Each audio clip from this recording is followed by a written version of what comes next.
Hey, we'd like to take a minute to thank our sponsor, Isotope, makers of software and plugins for audio repair, mixing, and mastering. We use Isotope products here at the High Gain. It's an important part of how we've been able to bottle pure podcast gold week after week. And guess what? Isotope offers 1 free month of Music Production Suite Pro, which has all the tools you need to mix, master, and repair audio. Also, you can get 10% off all other software using the promo code FRET10. That's FRET10.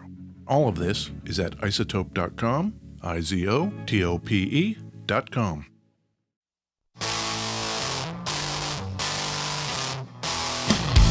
Hey, it's me, Ed Peterson. And it is me again, Ed, John Kiltica.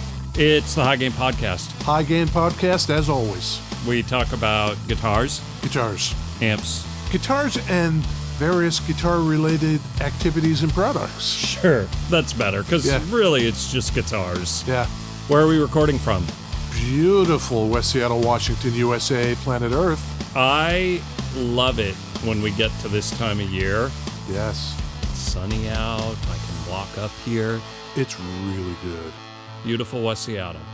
Best kept secret, Seattle summers. The only bummer is the other 9 months. That's what you have to put up with. Yeah, I think that snowbird lifestyle could be in my future. The sun part is good.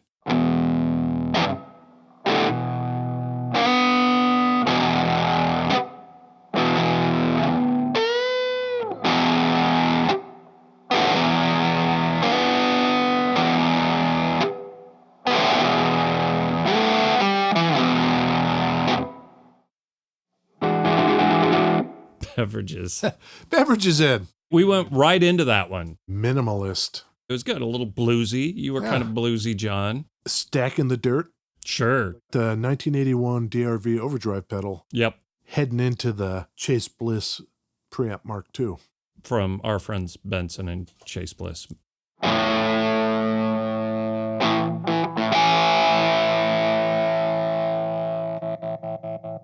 I'm wearing a Benson shirt today. Benson amps, handmade in Portland, Oregon. That's really it nice. Says. Yeah. I'm wearing a High Gain Podcast t-shirt. That's pretty good. Black coffee in a crow mug, John. You love it. I love it. And one of the blue ones, the Athletic Brewing Run Wild IPA. That's a solid beverage choice. Yeah, thanks. What do you got? Again, I'm keeping my hydros in check. Hydropower. Yeah. I got a zero Gatorade. At the point this comes out, who knows what the hell, right? We're talking about clear, sunny skies. This will come out and it'll be torrential downpour. But I do not understand what's going on in Russia. There's a guy who has a private army. That's right. Way back in the olden days, Yeah. there was a guy named Prigozhin. Okay. He had some hot dog stands that he parlayed into a restaurant. Okay. And then parlayed that into more restaurants. Entrepreneur kind of guy. Yeah. Okay. And back in those days, one of his best customers was Putin. Putin was like, I love this guy, and I love his restaurants. Prigozhin became very wealthy. They were buddies. This is why they call him Putin's chef. Oh. So then Putin is like, hey, we need dudes to go scramble up some stuff, but maybe I don't want the Russian army's name on it. Go do really bad stuff. Apparently this guy, Prigozhin, is very, very smart, very dangerous, and kind of nuts, but is outperforming all the regular Russian army troops. So Putin kind of needs him. Sure. That got him in the head of, Putin needs me. I can start demanding shit. So he's like, hey, the two guys at the head of the Russian army, I want them gone. Yep. Maybe I'll just march my mercenary army into Moscow and get that done. So it is said now that Putin had the president of Belarus, his buddy, broker a deal for Prigozhin to back down. Okay. And now supposedly Prigozhin will go into exile. Oh, really? In Belarus. Nobody knows if he has. Was he going after Putin? Not exactly. I don't know if anybody even knows. Yeah. Huh. Oh, you've got a guitar, John. I know what this is because I can read. I can sort of read the words Vox. Yes. Sort of. And the word tornado. Yes. Funny headstock. Yeah, it's a curvy-looking headstock that's meant to mimic a tornado. That's great. It thins down where it meets the neck. Yeah. It flares out Yeah, and the higher in the sky it is. Yeah, like that's great. Yeah. Funny. This is a 1967 Vox Tornado, Ed. It's your birthday year, John. It's my birthday year. What does that make you? Are you like a rat? I think 68's a monkey. I'm a monkey, John. What are you? I don't know. 1967. What is that? Year of the comfortable shoe? Year of the orthopedic insert? No. No. You're the goat. Goat. Greatest of all time. That's right. The goat. The goat. Great sense of fashion. No. I'm a monkey. Loves to keep an eye on everything that is going on around him. Fucking monkeys. Yeah.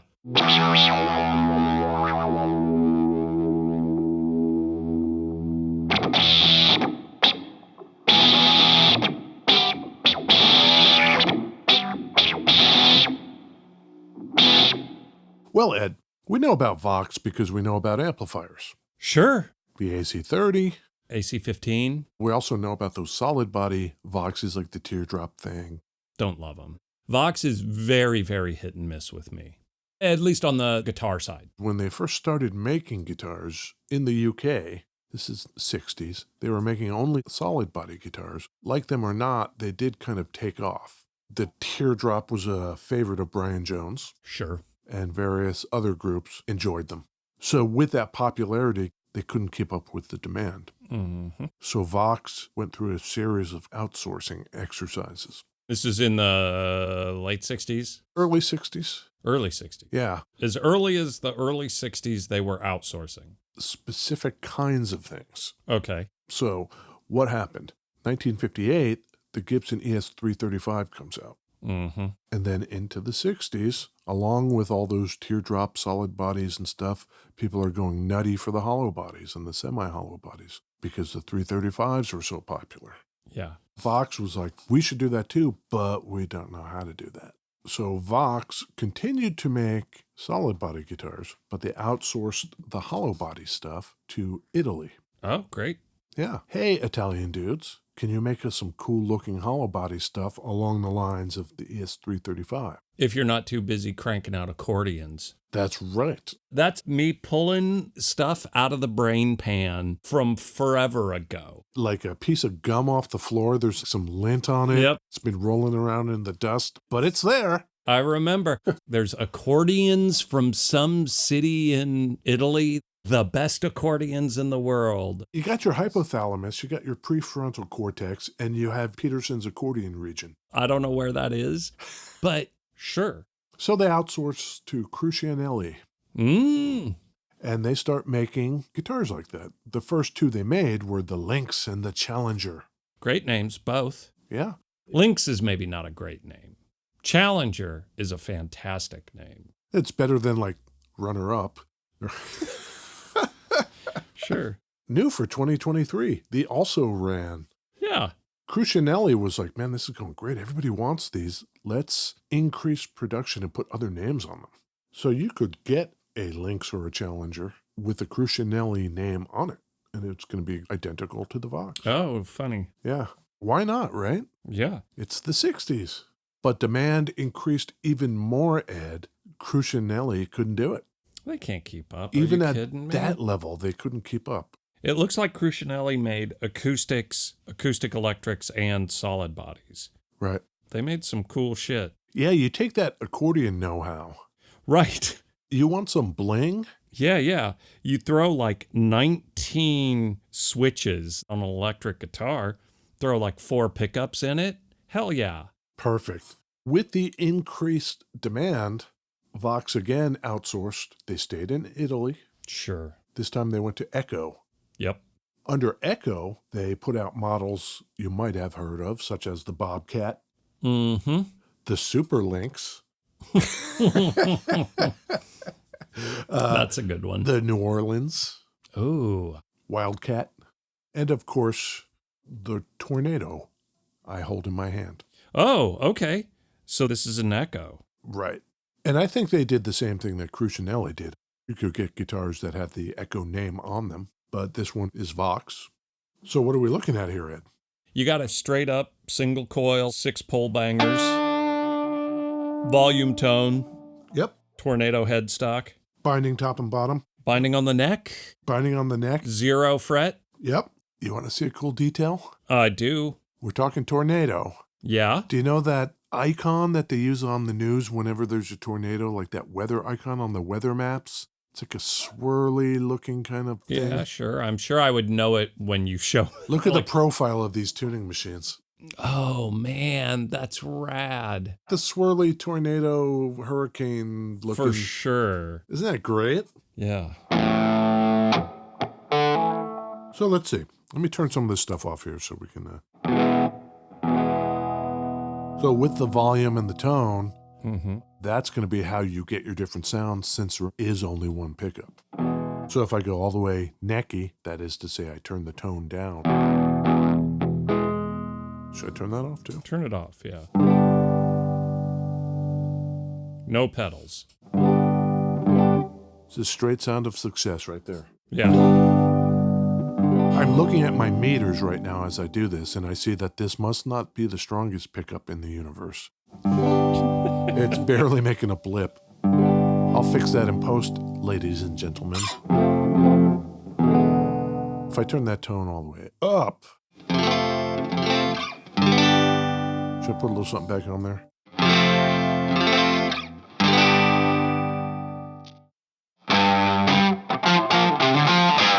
The truss rod is exposed down there right by the pickup. Easier to adjust. Yep. This is the way it's supposed to sound, right here.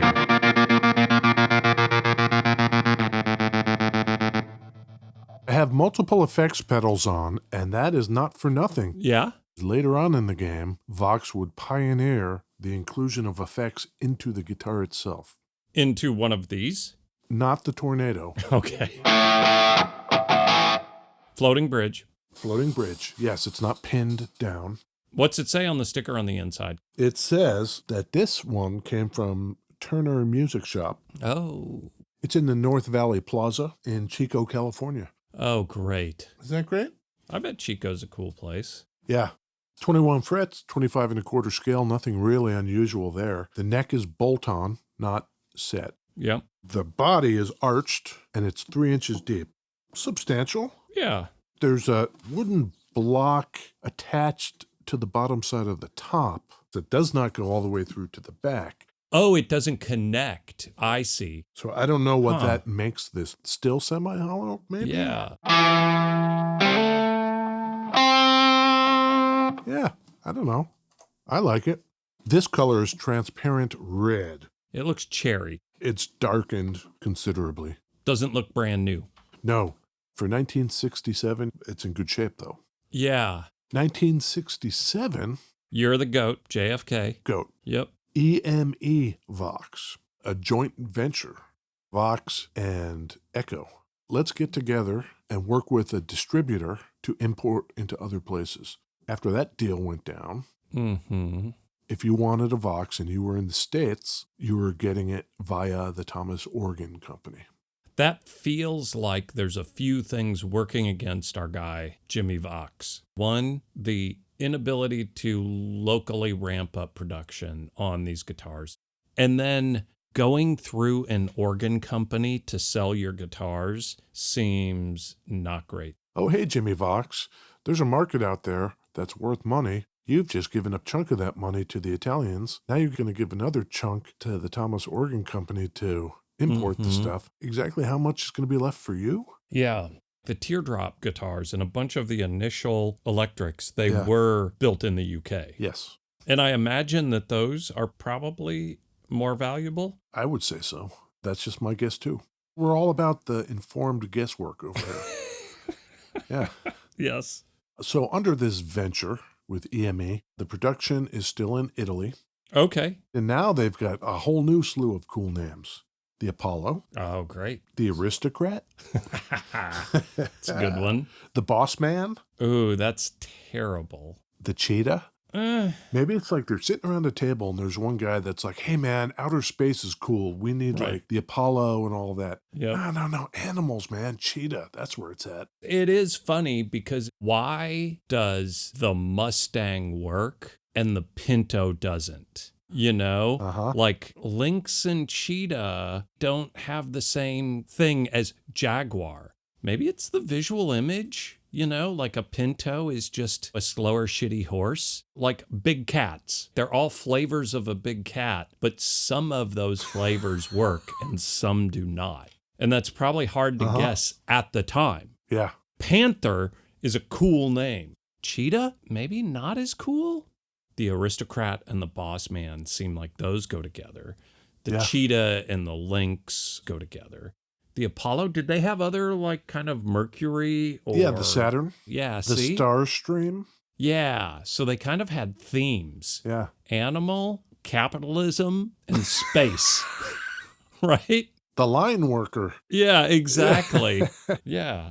Well, during this period, Yeah. 1967 with the cheetahs and the lynxes and all of that, Mm-hmm. if you wanted one of these, Ed, Yeah. one of these tornadoes, Go to the organ shop. They'll hook you up you're looking to go to the organ shop. to buy an organ, and there's a tornado hanging on the wall. In any event, you want this semi-hollow tornado made by the Vox boys over there in Italy. 1967 US dollars. What are you going to pay? Man, was this considered an import and cheaper to compete with the Japanese imports that are flooding into the market? Right. I don't know, $260. It was $120. Yeah. So what is that? It's $1,200 Ah, in today dollars. they're not competing with Gibson at that price point. I guess not. But the thing that's really nice to hear, in my mind, is just the sound of it and the playability. I'm terrible at that game. How are people at home at that game? Let us know. Have the people out there listening gotten better at this game and they're all like, Ed, screwing up again? I think you get it as many times as not. Yeah. I am impressed. We've done a few Vox guitars Mm-hmm. from this era, and some of them were pretty bad. This one actually plays well, and Mm-hmm. it sounds great. A Lollartron in this would look sick. I'll bet it would. And you're not going to mind cutting a bigger hole in this, because who cares? Exactly. That's kind of the thing with this guitar. Generally, when I think about having to modify something, I'm kind of hard pass. With this one, I kind of think I would want to do that. Eventually, Thomas Organ got out of the picture. Oh, no. JMI got bought, Jimmy Vox. Mm.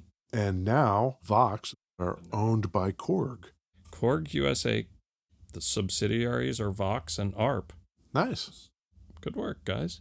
You gotta try it. Try and decide. Is it hello or goodbye? Buy or deny? It was made in the 60s, Dad, Mm-hmm. in Italy. Italy's cool. Italy in the 60s? Very cool. You're riding your scooter around Exactly. with a Vox guitar in one hand, maybe a lovely espresso drink in the other, And a cigarette. up and down the narrow streets. Love it. What's not to love? Yeah. The Vox Tornado. Mm-hmm. Buy or deny. I'm curveballing this guitar. Curveballing this guitar. Yeah. So here's the thing. It's a buy. I'm not going to buy it. The hypothetical buy, yeah, it's a fun guitar. If I bought this, I would 100% swap out that pickup. That pickup just kind of sucks. That's my hot take on that pickup. Thank you. Oh, thank you Hot again. take. Super hot. Yeah. Oh, I'm just going to let that run. Okay. Thank you. Yeah. Yeah, I think it's cool. The little things on it I like a lot. I have noticed the whole time we've been doing this a couple of things. Mm-hmm. The intonation is great. Everything was in tune. Yep. You did not tune it once. Yeah, and these are just like cheap strip tuners Yeah. on the back of it, but it completely holds tune and is intonated. Yep.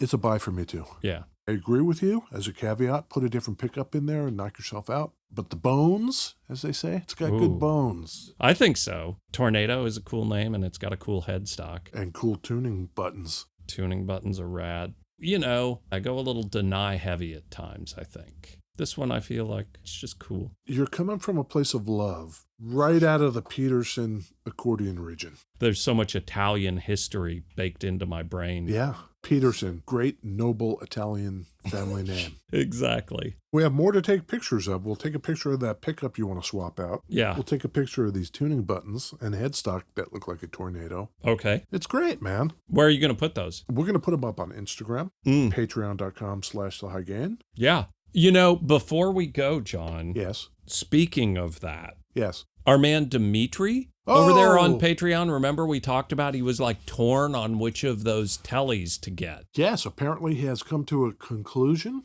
He bought a Japanese vintage custom 60s. That's Perfect. great. Also known in the biz as a JV. Cool guitars. Next thing to think about is amp. Oh, Oh man, I don't know. Amp style is tough. I think a lot of that probably depends on genre. Is this a bedroom thing or is this, I'm going to play with a band?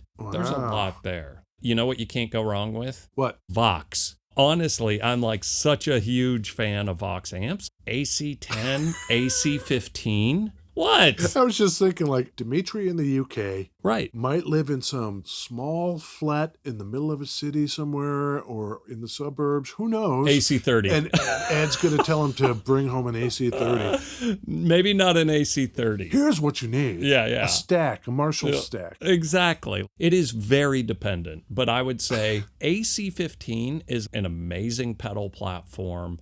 They sound great. Yep. Oh, here's a tip. Yeah. The orange amps are still made in the UK. Some of them, right? Some of them. Yeah. The orange Rocker 15 Yep. has graduated wattage. It's all tube. Yep. It's a 15 watt, and you can cut it down to 7, but it has a hidden switch underneath it called the bedroom headroom switch.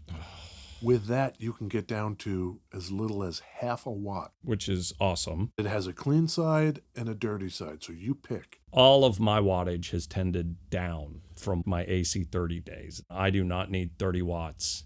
I think 15 might be the most I have anymore. That's the most I've got. And I actually have more 5-watt amps than anything else. But with 5 watts, you do get less headroom. Yep. I don't know. Amps, there's a ton. And if anybody out there has any tips for Dimitri on his amp quest, Yeah. let us know. Sure. We've given you a lot to chew on. Yeah. Don't get so busy chewing that you forget that we are dedicated members of the Ruinous Media network of music-related podcasts. Please don't. Joe and the team over there Yeah, doing a fantastic job. as usual. Yep. I wonder if they're Italian. Probably. Yeah. Right? You can't do what they're doing and not be Italian. Sure. Great job, John. You too, so let's do it next week. Okay. Okay, bye. Bye.